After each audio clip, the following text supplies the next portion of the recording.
दुलाराय बर' फरायसा आफादा दिनै माने सारा आसामाव मोनफ्रोमबो जिल्ला मावखुलि लोगोसे मोनफ्रोमबो माने महकुमा मावखुलिनि लांगोनायाव बे 1 घन्टानि धरना हाबाफारिखौ लादों आरो लानायनि गुबै थांखिया जाहैबाय आथिखालाव सोलिबाय थानाय 2023 मायथाइनि एसएसएलसि आनजाद बे आनजादनि कुइसन पेपारा खनसेनि उनाव खनसे मोनसेनि उनाव मोनसे जेबायदि मोनसे लिक जाबाय थानाय जे जोंनियाव नोजोराव गोग्लैदों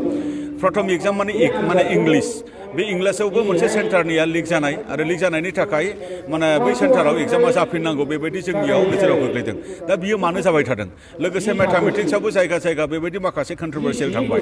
आरो दिनै जेनेरेल साइन्स मोनसे एग्जाम जानो गोनांमोन बे जेनेरेल साइन्सनि कुइसन पेपाराबो लिक जादों आरो लिक जानायनि माने थाखायनो दिनै एडुकेशन डिपार्टमेन्ट सेबा मानेफ्राय फोसावबाय जे दिनैनि माने एग्जामखौ केन्सेल खालामनाय जाबाय थारैनो बेफोरबायदि जाथाया जोंनि थाखाय खुब दुखुनांथाव आरो बे जाथाया जानो मानो मोनबाय थादों दा बेखौ जोङो सोंखारिनानै दुलाराय बर' फरायसा आफादा गोख्रों रावजों जोङो दिनैनि नैबे धरनानि गेजेरजों बेखौनो बुंनो नागिरदों जे जोंनि सेबा बर्डआ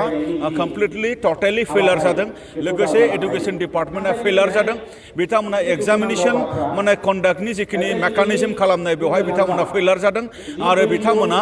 मा होनदों बिनि थाखायनो कुइसनफोराबो लिक जानो मोनदों बिनि थाखाय दुलाराय बर' फरायसा आफादनिफ्राय गोख्रों रावजों जोङो सेबा लोगोसे एजुकेशन डिपार्टमेन्ट आरो एग्जामिनेशन कन्ट्रलार बिथांमोनखौ जोङो सोंखारियो लोगोसे जोङो जितु माने एडुकेशन डिपार्टमेन्ट सेबा बिथांमोना फेलार जाबाय बे आनजादखौ होनांगौनि बेलायाव बेवहाय चिफ मिनिस्टारनि इन्टारफेरेन्स जोंनो नांगौ आरो चिफ मिनिस्टारनि माने हस्तक्षेप जोंनो नांगौ आरो चिफ मिनिस्टारा बेवहाय मोनसे तदन्त बहायनायनि गेजेरजों सोर बेवहाय इनभल्भ दं सोर बेवहाय माने दायनिगिरि हिसाबै जड़ित दङ बै दायनिगिरिखौ मोनसे इनभेस्टिगेशननि गेजेरजों माने हमनांगौ हमनानै गोख्रों माने साजा होनांगौ जोङो बे बाथ्राखौ जोङो लुबैदों दा मानो होनोब्ला मेट्रिक आनजादा सासे फरायसानि थाखाय बियो मोनसे केरियारनि मोनसे लाइन बा मोनसे केरियारनि लाइफ लाइन होननानै जोङो मिथिगौ मानो होनबा मेट्रिक आनजाद पास जाखांनायनि उनावनो सासे फरायसाया हायर इडुकेशन लानो थाखाय बा गावनि केरियारसिम थांनो थाखाय सोरबा साइन्सआव थाङो सोरबा कमार्सआव थाङो सोरबा आर्ट्सआव थाङो सोरबा टेक्निकेल डिप्ल'मायाव थाङो सोरबा इन्जिनियारिं डिप्ल'मायाव थाङो नाथाय बे एग्जामखौनो लानानै एडुकेशन डिपार्टमेन्टनिफ्राय बा माने मा होनदों एडुकेशन माने जोंनि माखासे अफिसार्सफोरनिफ्राय जिखिनि मोनसे खेलधेमालि खालामबाय थानाय बे खोब लाजिथाव जादों फरायसाफोरनि इयुनखौ लानानै बिथांमोना गेलेनो नाङामोन आरो फरायसाफोरनि भबिष्यतखौ लानानै बिथांमोना गेलेनो नाङामोन बेनि थाखायनो दुलाराय बर' फरायसा आफादनिफ्राय जोङो बुंदों जे बिथांमोना फैबाय थानाय समाव जेन बेबायदि खुनु फरिखानि एग्जामनि कुइसन पेपारा माने लिक जानो मोना बेनि थाखाय प्रपार मेकानिजम खालामनांगौ आरो एग्जामिनेशना फ्रि एन्ड फेयार जेन जायो बेनि थाखाय प्रपार मोनसे मेकानिजम खालामनांगौ आरो जे जोंनि फरायसाफ्रा खुनु बेवहाय माने भिक्टिम जानो मोननाय नङा आरो फरायसाफोरनि गोसोआ बायनो मोननाय नङा फरायसाफोरनि साइकोलजिकेल बियो मोनसे जेबो हेम्पार जानो मोननाय नङा दा बेनि थाखाय जोङो दिनैनि नैबे धरना हाबाफारिजों जोङो फोरमायदों गोजोन्थों परिखानि थाखाय थियारिमोन बे थियारि जानाया हयथ' दिनै एसे बिसोरखौ माबा मेंहोनाय बादि जाबाय दा बेवहाय जोङो दुखु मोनदों आरो दिनैहायबो जि चिरां जिल्ला दुलाराय बर' फरायसाया जि मोनसे खुद्रिनाय हाबाफारि लादों बे खुद्रिनाय हाबाफारिया जोबोद मोजां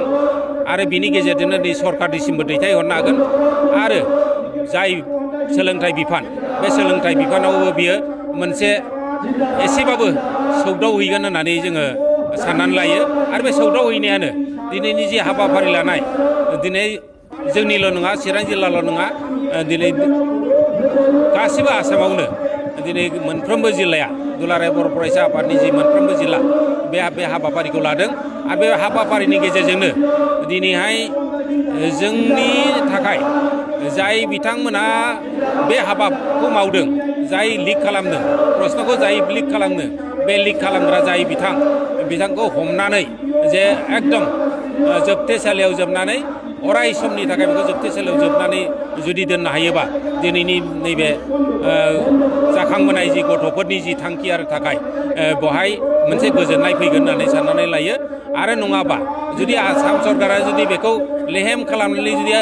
हाबाफोरखौ जुदि मोजाङै मावलाङाबा आरो बेखौ संदाननानै बिनि थाखाय बिजिरसालियाव जुदि दैखांनो हायाबा बे मोनसे दुखुनांथाव जागोन नंखायनो आङो गले गले खावलायनो लुबैदों आरो दिनै चिरां जिल्ला बर' थुनलाइ आफादनि जानानै आं बेखौनो खावलायनो लुबैदों जे सरकार सरकारि भाबै जे जोंनि मानगोनां आसामनि chief minister doctor Himanta Biswa शर्माया बेखौ आखायाव लानानै जि बिथांमोनखौ जि कालप्रिटखौ हमनांगौ बे हमनायनि दायित्वखौ बिथाङा रुजुननांगौ आरो जाय बिथाङा बे हाबाफारि मावदों बे साजा मोनथारनांगोन आरो बे साजा मोननायनि गेजेरजोंनो जोंनि बे माबाफ्रा आरो आं बेखौल' मोनसे खावलायबावनो लुबैदों जे जोंनि बे परिखाया दासिमबो मैया बन्द खालामबाय दाख्लैबो खालामबाय नाथाय दासिमबो बिनि माबा थारिखखौ फिक्स खालामनाय जायाखै बेखौबो थाबैनो बे थारिखखौबो थारैनो थाबै